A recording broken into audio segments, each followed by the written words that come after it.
السلام عليكم خوتي المغاربة. مليون في المية غادي تكونوا كتشوفوا الفيديوهات ديال المظاهرات اللي كتدعي المثلية في البلدان الأوروبية، ومليون في المية غادي تكونوا كتشوفوا حتى الفيديوهات اللي كتبين أن الشعوب الأوروبية الغير المسلمة رافضة شي حاجة سميتها المثلية الجنسية. ولكن للأسف كنبشرك أخي المغربي أختي المغربية أنه في القريب العاجل ما غاديش تبقى تشوف داكشي غير في الفيديوهات، وإنما غادي تولي تشوفه مباشرة في هاد البلاد اللي راك عايش فيها.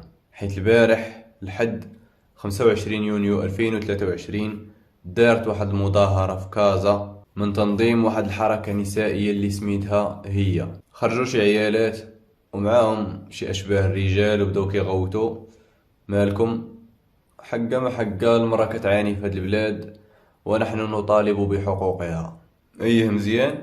وداك الطفل المسكين اللي خاشينو معاكم وسط المظاهرة وعاطينو لافتة هازة مسكين تقل منه، معاونها غير وحدة من اللور شادها ليه مكتوب فيها بلغة أجنبية ماشي حتى بالعربية ولا بالدارجة أن الرجال الحقيقيون هم النسائيون. ما محلو من داكشي كامل؟ واش داك الطفل واعي بهداكشي اللي هاز؟ واعي بالمضمون ديال داكشي اللي مكتوب؟ اولا نتوما غير ما صورتوا والو من المغاربة قلتوا هارو ندخلوا معنا الدراري الصغار باش ندغدغوا العواطف ونكسبوا واحد الفئة قليلة من الناس، ولا كيفاش؟ هذاك راه سميتو استغلال الأطفال واستغلال سلبي وكيعاقب عليه القانون. واش غادي يعاقبكم القانون؟ هذا هو السؤال المطروح. نفوتوا هادي وندوزو للحاجة الثانية، واللي هي الحاجة الأولى اللي هضرنا عليها في الأول، واللي هي المثلية الجنسية. إيوا منين نتوما دايرين مظاهرة وكتطالبوا بحقوق المرأة، الراية ديال الشهوة شنو كدير وسط المظاهرة؟ ما علاقة مجتمع الألوان بحقوق المرأة؟ أنا غادي نقول لكم شنو هي العلاقة. العلاقة أخي المغربي أختي المغربية هو أن هاد الناس هادو اللي كيضلوا مبرزطين في السوشيال ميديا بحقوق المرأة لا تهمهم المرأة ولا تهمهم حقوقها من الآخر، وإنما كتهمهم المصالح الشخصية ديالهم. ومنين كنقولوا المصالح الشخصية فيعني الأمور المادية. هاد الناس شادين فلوس باش يروجوا جوج ديال الحوايج في المجتمع المغربي. الحاجة الأولى وهي العلاقات الرضائية.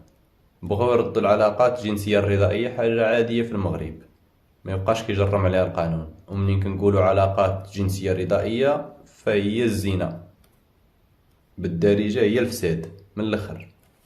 هاد الناس هادو كيروجوا الفساد في المغرب، وان الراجل يولي يفسد مع اي مرة بغا ما يعاقبوا لا قانون لا حتى شي حاجة، وان المرأة تولي تفسد مع اي راجل بغات ما يعاقبها لا قانون لا والو. اي انه اخي المغربي غادي تولي تدخل لدارك تلقى مراتك مع شي واحد ما تقدر دير والو حيت هما القانون كيحميهم. فشنو غدير؟ وشوف انت شنو غادي دير انت ونفسك، دبر مخك. وغادي تولي اختي المغربيه انك تدخلي لدارك وتلقاي راجلك مع وحده وما تقدر ديري والو حيت القانون كيحميهم. انت ونفسك شوفي شنو ديري. بل اكثر من هذا اخي المغربي اختي المغربيه، انه غادي تولي تدخلي لديوركم غادي تلقاو بنتكم جايبه واحد وما تقدروا ديروا والو حيت القانون كيحميهم. وسمحوا لي على هذه الكلمه ديال الفساد، ولكن راه هي الكلمه الوحيده اللي كتوصل المعنى. اما ديك الكلمه ديال علاقه رضائيه راه ما كتوصل لا معنى لا والو، وانما هي واحد الكلمه بتدعوها اللي هي زوينه وما عندهاش واحد الايقاع كبير على النفس. والغالبيه ديال المغاربه راه كيسمعوا علاقه رضائيه راه ما كيعرفوش شنو كتعني. جدي انا دابا الا سمع علاقه رضائيه راه غيفهمها ما غاديش يفهم، ولكن تقول لي الفساد غيطقبك. وهذوك ما كيقدروش يقولوا الفساد حيت عارفين ان المغاربه ما غاديش يتقبلوا هاد القضيه هذه. والحاجه الثانيه اللي بغاو يزرعوها في هاد البلاد وهي المثليه الجنسيه، بالعربيه اللواط والسحاق، بالدارجه ما غادي قد واحد يقولها، وهي الراجل مع الراجل والمراه مع المراه. باش تعرف اخي المغربي اختي المغربيه هاد الناس هادو فين بغاو يوصلونا.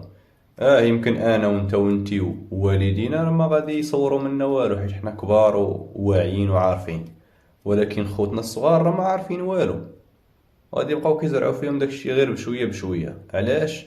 حيت انا وانت وانتي سكتنا في الوقت اللي خاصنا نهضروا. ما قلناش لك اسيدي سير دير مظاهره غاستاتي في فيسبوك كتستنكر فيها هادشي، فيديو لوحو في السوشيال ميديا، هاشتاغ اسيدي ابدل غير بروفيل. المهم دير شي حاجه بين فيها بلي راك انت ما باغيش هادشي. بنادم يمسك في عينيك وما يمسش ليك الدين ديالك والعرض ديالك والشرف ديالك. او لا غدا ولا بعدو، راه ما تبقاش تعرف تفرق بين ولادك، ما تبقاش تعرف شكون فيهم البنت شكون فيهم الدري. وهادشي راه غادين فيه. غير داك النهار راه كان واحد القلة قليلة محسوبين على رؤوس الأصابع، دابا راه في السوشيال ميديا فين ما دورتي تلقاهم.